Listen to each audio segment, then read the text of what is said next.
Hello, class. Welcome to another week, another lecture, another lesson.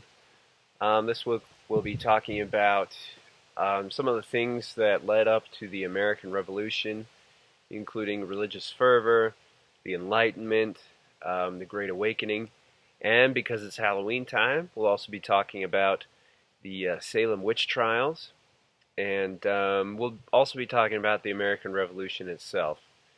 So I hope you enjoy it this week. I think we're going to be talking about some pretty cool and interesting stuff. So we're going to start with the year 1651 because I think that's when a sequence of events started that would ultimately lead to independence. 1651 was the year that the British government established an economic system known as mercantilism, which allowed them to regulate the economy in order to boost their own authority and their own power and presence in the global markets. At first, it worked quite well for the colonies, especially New England, where shipbuilding really took off and it did really well there.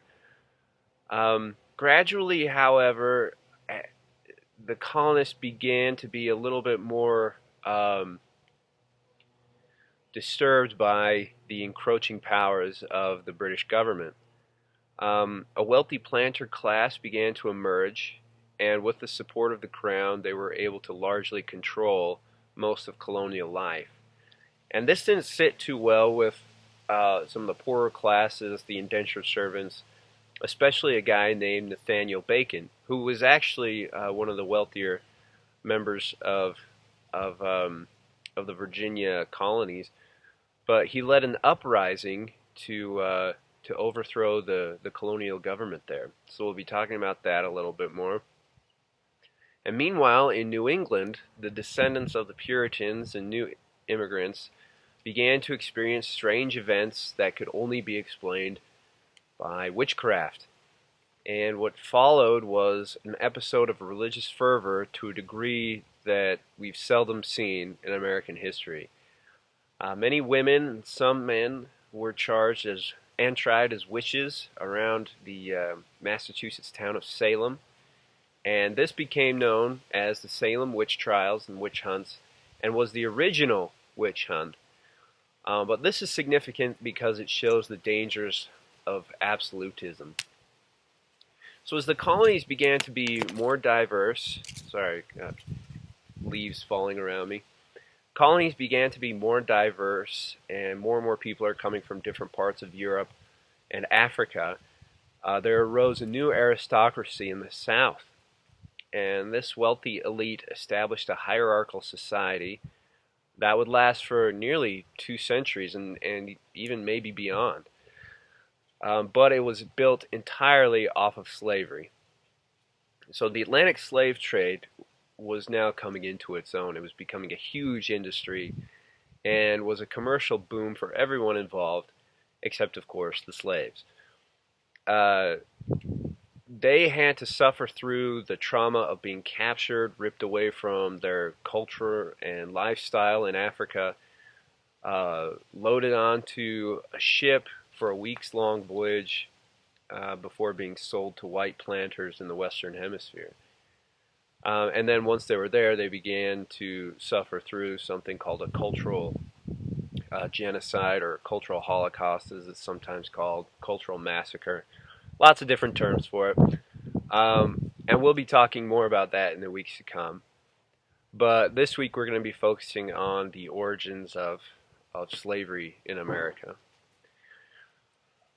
So as colonial governments became more and more independent of English rule through their own assemblies, these assemblies began to rise in power and influence. And many of the ideas that began to permeate these assemblies came from a movement called the Enlightenment. Now, the Enlightenment was sort of a philosophical movement that placed emphasis on science and reason and research. And enlightened thinkers began to be extremely influential in the English colonies in North America. And they would go on to shape American ideals and policies on the eve of the Revolution and even beyond. Now, in response to that, a reaction to that was that many of the Christian denominations began to be alarmed by what they perceived to be a neglect in religious devotion. And so many of these ministers began touring the countrysides holding these revivals, and this movement became known as the Great Awakening. And while its initial goal was to spread Christianity, it also did a lot in spreading democratic ideals. So then in 1754, war breaks out between England and France and would eventually include Spain, Russia, Prussians, and a host of other countries. But much of the fighting took place on the American continent, and you probably know this war as the French and Indian War, or the 7 Years' War as it's sometimes called. This war would have had a very significant impact on American history, and in many ways paved the way for the Revolution. So the French and Indian War, 7 Years' War, ends in 1763 with England in just a heap of debt. They can't really pay it off, so they turn to the colonies, and their justification for that was so much of the fighting had occurred there that the colonies should sort of shoulder their own responsibility of the financial burden.